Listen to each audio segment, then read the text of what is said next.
ಈ ಆ್ಯಕ್ಚುಲಿ ನಾವು ನೋಡ್ದಂಗೆ ಎಲ್ಲ ಸೀಸನಲ್ಲೂ ಒಂದು ಸೀಸನ್ ಅಂತ ಬಂದರೆ ಅವ್ರಿಗೆ ಪರಿಚಯ ಇದ್ದವ್ರನ್ನ ಯಾರನ್ನೂ ಕಳಿಸಲ್ಲ. ಆದರೆ ನಿಮ್ಮ ಸೀಸನ್ನಲ್ಲಿ ನೀವು ನಾಯಕ ನಟನಾಗಿ ಅಭಿನಯಿಸಿದಂತಹ ಧಾರಾವಾಹಿಯಲ್ಲೇ ಅವರೂ ಕೂಡ ನಾಯಕಿ ನಟಿಯಾಗಿ ಅಭಿನಯಿಸಿರ್ತಾರೆ. ಇಲ್ಲ ಒಂದು ಕಡೆ ಸ್ಟಾರ್ಟಿಂಗಲ್ಲಿ ನಿಮ್ಮಿಬ್ರು ಬಾಂಡಿಂಗ್ ಅಂದರೆ ಒಂದು ಮೆಗಾ ಎಪಿಸೋಡೇ ಮಾಡಿರ್ತೀರಾ, ಆದರೂ ನಿಮ್ಮಿಬ್ರು ಬಾಂಡಿಂಗ್ ಅಷ್ಟು ಚೆನ್ನಾಗಿರಲ್ಲ. ಅಂದರೆ ಏನಾದ್ರು ಕ್ಲಾಶಸ್ ಇತ್ತಾ, ಅಥವಾ ನಿಮಗೆ ಅಂದರೆ ಪರ್ಸ್ನಲಿ ಬೇಡ ಈ ಮನೆಯಲ್ಲಿ ಅದನ್ನು ಕಂಟಿನ್ಯೂ ಮಾಡೋದು ಬೇಡ ಅಂತ ಅನ್ನಿಸ್ತಾ? ವಿಷಯ ನನ್ನ ನಾಯಕ ನಟಿ ಹೌದು, ವೆರಿ ಟ್ಯಾಲೆಂಟೆಡ್ ವುಮನ್. ನನ್ನ ಗುಣನೇ ಹಾಗೆ, ನಾನು ಬಹಳ ಕಮ್ಮಿ, ಹ್ಯೂಮನ್ ಇಂಟ್ರಾಕ್ಷನ್ನೇ ಕಮ್ಮಿ. ನಂದು ಏನು ಮ್ಯಾಟ್ರ್ ಇದೆ, ನಂದು ಒಡನಾಟ ಜಾಸ್ತಿ ಯಾರ ಹತ್ರ ಅಂತಂದರೆ ನನ್ನ ತಂದೆ ತಾಯಿ, ನನ್ನ ತಮ್ಮ, ನನ್ನ 2-3 ಒಳ್ಳೆ ಸ್ನೇಹಿತರು. ಇಲ್ಲಿದ್ದಾರೆ ನನ್ನ ಆ ಸ್ನೇಹಿತರು, ಅವರೊಬ್ಬರು, ಮತ್ತು ಇನ್ನೊಬ್ರು ಇದ್ದಾರೆ ಸ್ನೇಹಿತರು. ಇಷ್ಟು ಬಿಟ್ಟರೆ ಇಷ್ಟೇ ನನ್ನ ಪ್ರಪಂಚ. ನನ್ನ ತಂದೆ ತಾಯಿ, ನನ್ನ ಸ್ನೇಹಿತ, ಇಷ್ಟು.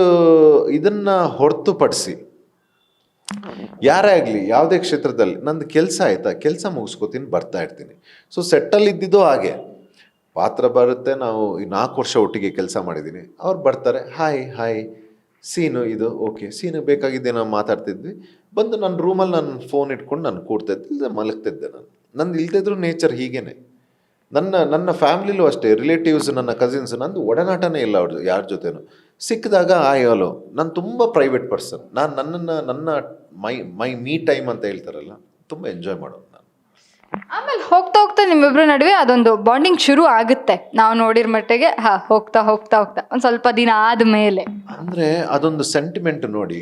ನಾವು ಒಂದು ಕಾರ್ಯಕ್ರಮಕ್ಕೆ ನಮ್ಮ ಅಷ್ಟು ಟೈಮ್ನ ಕೊಟ್ಟಿದ್ದೀವಿ ನಾವಿಬ್ಬರು, ಅವರು ಕೊಟ್ಟಿದ್ದಾರೆ, ನಾವು ಕೊಟ್ಟಿದ್ದೀವಿ. ಆ ಪ್ರಾಜೆಕ್ಟ್ನ ಮೇಲ್ ಬರೋಕ್ಕೆ ನಾವು ಒಬ್ರನ್ನೊಬ್ಬರನ್ನ ಸಪೋರ್ಟ್ ಮಾಡ್ಕೊಂಡು ಬಂದಿದ್ದೀವಿ. ಅದು ಯಾವಾಗಲೂ ಮನಸ್ಸಲ್ಲಿರುತ್ತೆ. ಸೇಮ್ ಈಗ ಅಶ್ವಿನಿ ಅವ್ರ ಬಗ್ಗೆ ಹೇಳೋದಾದ್ರೆ, 2 ಅಶ್ವಿನಿ ಬಗ್ಗೆ, ಆ ಅಶ್ವಿನಿ ಕೂಡ ಅವ್ರು ನಮ್ಮ ಮಮ್ಮಿ ಕ್ಯಾರೆಕ್ಟರ್ ಮಾಡಿದರು. ಅದೊಂದು ಬಾಂಡಿಂಗ್ ಇದ್ದೇ ಇರುತ್ತೆ, ಅದು ಗೊತ್ತಿಲ್ಲದೆ ಒಂದೊಂದು ಕನೆಕ್ಷನ್ ಇರುತ್ತೆ. ಇವರು ಅಷ್ಟೇ, ಲಾಸ್ಟಿಗೆ ಆಟ ಮುಂದುವರಿತಾ ಹೋದಾಗೆ ಅವ್ರಿಗೆಲ್ಲೋ ನಾನು ಆ ಟೈಮಲ್ಲಿ ಅರ್ಥ ಆಗದಿರೋದು ಧ್ರುವ ಅಂತ ಅಲ್ಲಿ ಅರ್ಥ ಆದ ಅವ್ರಿಗೆ.